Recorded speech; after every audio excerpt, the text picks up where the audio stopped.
এই মুহূর্তে একজন দর্শক পাটনা থেকে ফোন করছেন, কেশব চট্টোপাধ্যায় পাটনা বিহার থেকে ফোন করছেন। কেশব বাবু, খুব সংক্ষেপে আপনার বক্তব্য বলুন। খুব আমি সংক্ষেপে দুটো কথাই বলি দাদা। দুটো কথাই অনেকদিন ধরেই আমি চেষ্টা করেছি আপনার সঙ্গে যোগাযোগ করার জন্য, পারিনি। আমি কি লজ্জায়, আমি একজন প্রবাসী বাঙালি হিসেবে আমি চাকরি সূত্রে দেশের বিভিন্ন অংশে ঘুরে বেড়াই। আমি একটি প্রখ্যাত ওষুধ কোম্পানিতে চাকরি করি, তাই এইমসে ভিজিট করা আমার কাজ। আমি প্রত্যেকটা এইমসকে আমি ভিজিট করি। এই যে আমাদের মুখ্যমন্ত্রী কি লজ্জায় এই প্রবাসী বাঙালিদের ফেলেছেন আপনি বোঝাতে পারবো না। আমি এইমাত্র আমি এইমসের চক্ষু বিভাগের একজন প্রধান অধ্যাপকের সঙ্গে আমি কথা বলেছি। তিনি এই কথাটা শুনে তিনি বোঝাতে পারছেন না যে কি করে একটা সাংবিধানিক প্রধান আরেকটা সংবিধানকে এইভাবে আক্রমণ করতে পারেন, এক নম্বর। দ্বিতীয়ত, আমরা প্রবাসী বাঙালি হিসেবে আমাদের লজ্জায় ফেলে দিয়েছেন। তিনি কেন বারবার এই কাণ্ডটি করেছেন? কদিন আগে এসআইআর নিয়ে কাণ্ডটি করলেন, আজকে তিনি এই ঘটনাগুলো ঘটাচ্ছেন। এই যে ডাক্তাররা তৈরি হয়ে আসেন এইমসের, পৃথিবীর বিখ্যাত ডাক্তার, এরা অনেক পড়াশোনা করে আসতে হয়, তাদের কোনো মতে রাজনীতিতে যাবার কোনোই শখ নেই।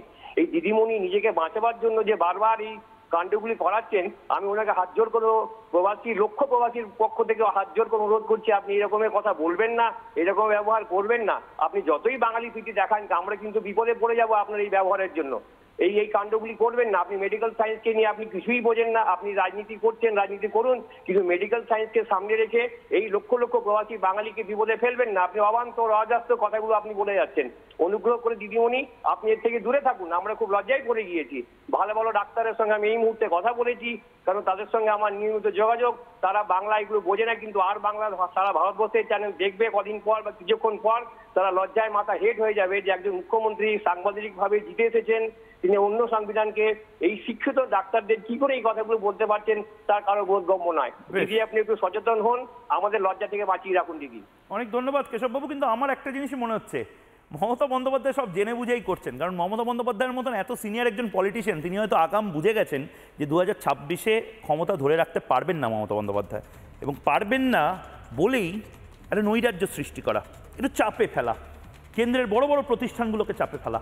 কল্যাণী এইমসে যদি একটা তালা ঝুলিয়ে দেওয়া যায় কোনো ধরনের গুজব সৃষ্টি করে, কল্যাণী এইমসের জায়গাতে যদি একটা শপিং মল তৈরি করে দেওয়া যায়, বা কল্যাণী এইমসে যে পেশেন্ট আসছে সে পেশেন্ট যদি ওই সমস্ত তৃণমূল নেতাদের ওই ছত্রছায়ায় যে দালাল রাজ চলছে হাসপাতালে সেখানে চলে যায়, একটু 2 পয়সা কামানো যায়, এটুকুই চেষ্টা বোধ হয়। কিন্তু আর বন্ধ থাকবে না মুখ। যত ফেক নিউজ তত ফ্যাক্ট চেক, যত ফেক নিউজ মমতা বন্দ্যোপাধ্যায়ের তত ফ্যাক্ট চেক ময়ূখ রঞ্জন ঘোষের। চলতে থাকবে এই খেলা, দেখা যাক। ছোট্ট বিরতির পর ফিরে আসছি।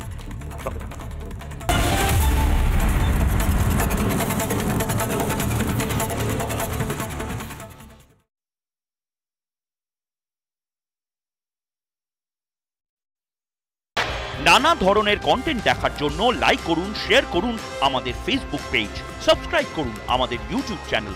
পাশাপাশি অন্যান্য ব্রেকিং নিউজের জন্য অবশ্যই চোখ রাখুন রিপাবলিক বাংলায়।